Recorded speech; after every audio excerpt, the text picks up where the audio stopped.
তাদের কবর।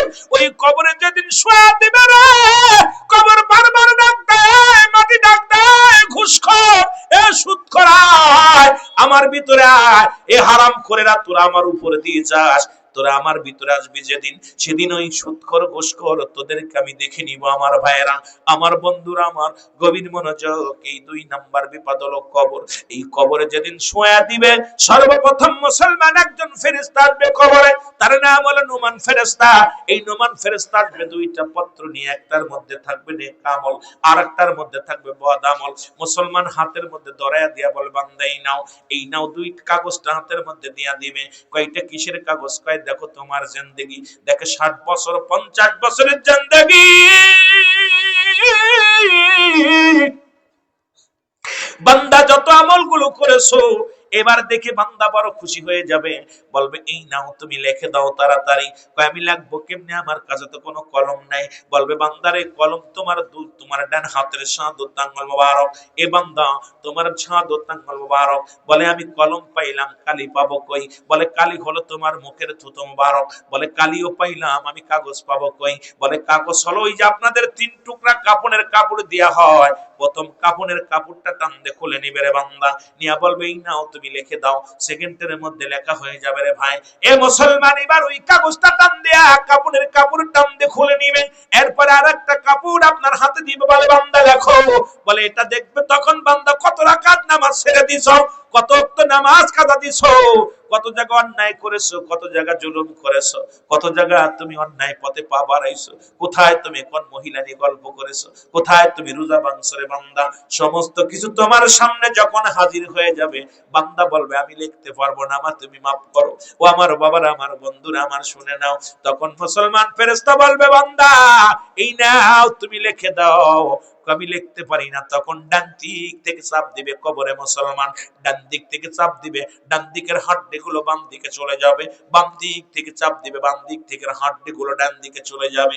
কবরে আযাব। ভাই এটা যদি কারোর বিশ্বাস না হয়, সকালবেলা আপনার বাবা মার কবরের পাশে যাইয়া একটা গরু বানবেন, ছাগল বানবেন, বাদিয়া দূরে দাঁড়ায় থাকবেন, দেখবেন ওই কবরের পাশে যে গরুটা বানছেন টালুমালু তাকাবে, চোখ দিয়া দর দর করে পানি ছেড়ে দিবে।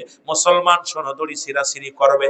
একমাত্র কবরে আযাব গরু এবং মুসলমান, পৃথিবীর মধ্যে মানুষ এবং দানব বুঝতে পারে না, পৃথিবীর সব প্রাণী কবরে আযাব বুঝতে পারে। এই জন্য দাদু ভাই আমি আপনাদেরকে বলে যাই, সুতরাং কবর দ্বিতীয় ঘাঁটি আমাদের জন্য। ওই কবরে কোনো বন্ধু থাকবে না, কোনো বান্ধব থাকবে না। এই জন্য আমার নবী বলছেন ইন্তেকালের পরে 7টা হক হলো বাবা মার প্রতি। 1 নাম্বার হলো তাদের জন্য সবর, মুসলমান তাদের জন্য মুসলমান মাগফিরাত কামনা করা। 2 নাম্বারে তাদের জন্য সবরসানি করা মুসলমান। 7 নাম্বার হলো তাদের জন্য সময় করে বেশি বেশি কবরটা জিয়ারত করা। সামনে মাহে রমজান মাস, আমি আর আলোচনা গাইতে পারবো না বাবা, যদি সময় পাই আবার এসে আলোচনা করব।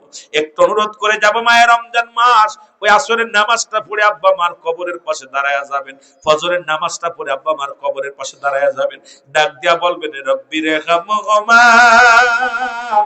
কামা রব্বায়ানি সগীরা। বলে রব্বি রেহামহুমা কামা রব্বায়ানি সগীরা। জোরে জোরে চিল্লায় বলা যাবে না আল্লাহু আকবার। দাবি করে যাব, এখানে কবর গোরস্থানে যাদের আব্বা মা শুয়ে আছে সবাই এখানে আসবেন। আপনারা ফজরের নামাজটা পড়ে, জোহরের নামাজটা, যদি না পারেন ঈশার নামাজটা পড়ে কবর আব্বা মার কবরের পাশে দাঁড়াবেন। এই রমজান মাসে শয়তানের শিকল বন্দী করে রাখা হয়, জাহান্নামের দরজাগুলো বন্ধ রাখা হয়, জান্নাতের দরজা খুলে দেওয়া হয়। 3টা ভাগে ভাগ করেছে, রহমত, মাগফিরাত, নাজাত। এই রমজান মাসের অনেক ফজিলাত, এই মাসে অনেক দাম। এই মাসটা, এই মাসে কুরআনুল কারীম নাজিল হয়েছে, এই মাসে লাইলাতুল কদর, ওই যে সবচেয়ে গুরুত্বপূর্ণ যে দিনটা, রাতটা, সেটাও এই মাসে আছে। এই মাসটা বড় ভাগ্যবান, এই মাসের প্রতি অনেক ফজিলাত, এই মাসে অনেক বরকত। রব্বুল আলামিন যেন এই মাসের পবিত্রতা রক্ষা করার তৌফিক দান করে। সকল বলুন আমিন, সকল বলুন আমিন।